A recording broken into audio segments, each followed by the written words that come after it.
നേരം നോക്കുമ്പോ തന്നെ ആരും കടത്തിന് വരാൻ ഞാൻ മതിയായിരുന്നു. കൊമക്ക വല്ല മഞ്ചാര.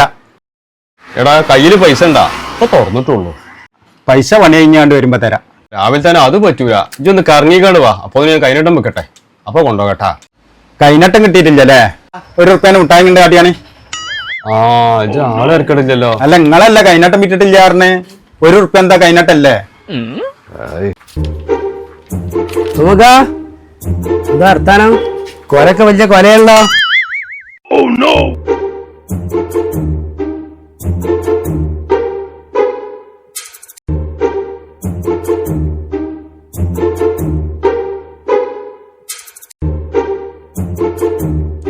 കാലാവസ്ഥയൊക്കെ ഇപ്പൊ മാറി. ഇപ്പൊ ആദ്യത്തായിരിക്കും നല്ല ചൂടാണ്.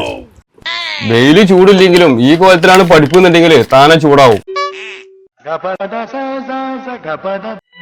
എല്ലാ അനക്ക് പോരുമ്പോ ഫ്ലാസ്കിൽ ശേഷം കട്ടഞ്ഞായിട്ട് പോന്നൂടായിരുന്ന ഇതിട്ടാ ഇത് കായ് കൊടുത്തുകൊണ്ട് വിൽക്കാൻ കൊടുത്ത മോനാണ്. ഇജ്ജ് ഇങ്ങനെ വന്നിക്കാണ് സാമ്പിൾ ആക്കിയാലോ? 2 മണി മിച്ചർ എടുത്തിനാണ് ഇപ്പൊ ഇത്.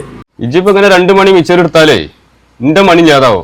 എല്ലാ അനക്ക് സാധനം എന്തേലും വേണാ? എന്താ വർത്താനോ? കുഴപ്പമൊന്നുമില്ല. കച്ചവടം കണ്ടോ കേട്ടോ? അപ്പൊ കടം കൊടുക്കല് നിർത്തിക്കണേ. അതുകൊണ്ട് ഇങ്ങനെ പിടിച്ചിക്ക. ആദ്യമൊക്കെ ഞാൻ നല്ലോണം കടം കൊടുത്തിരുന്നു. കിട്ടി പോരാന് മടി വന്നപ്പോൾ കുറച്ചൊക്കെ നിർത്തിയതാണ്. 1 കിലോ പഞ്ചസാര, 1 ലക്സ് സോപ്പ്, ആ ഗുഡ് ലൈഫിന്റെ ഒരു പാലിന്റെ പാക്കറ്റ്. കഴിഞ്ഞ മാസത്തെ ആ ബില്ലൊന്ന് സെറ്റിൽ ആക്കാനുള്ള വലിയ ഉദ്ദേശം ഉണ്ടാ? അതിപ്പോ ഈ ബുക്കിലേ വലിയ അക്ഷരത്തിൽ ഇങ്ങനെ കിടന്നോട്ട് നല്ല വിചാരം ഉണ്ടാ? അതൊക്കെ തേര പോകുമ്പോ ഞാൻ ഒരിക്കലും ഓടിപ്പോണ്ട.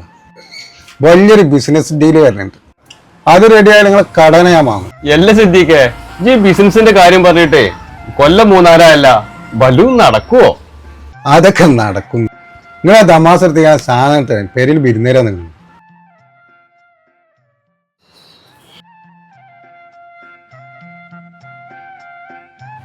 സിദ്ധിക്ക് പോവല്ല. ഇവിടെ എന്തോ നോക്കാം.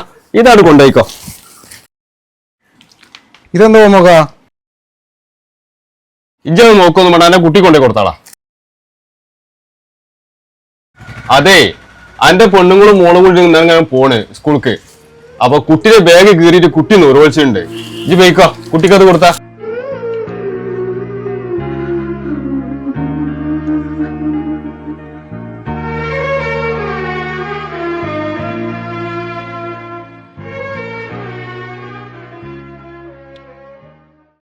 അല്ല ഉത്സവാക്ക, നിങ്ങളല്ലേ കടം കൊടുക്കൂലെന്ന് പറഞ്ഞേ? ഇപ്പൊ എന്തേ?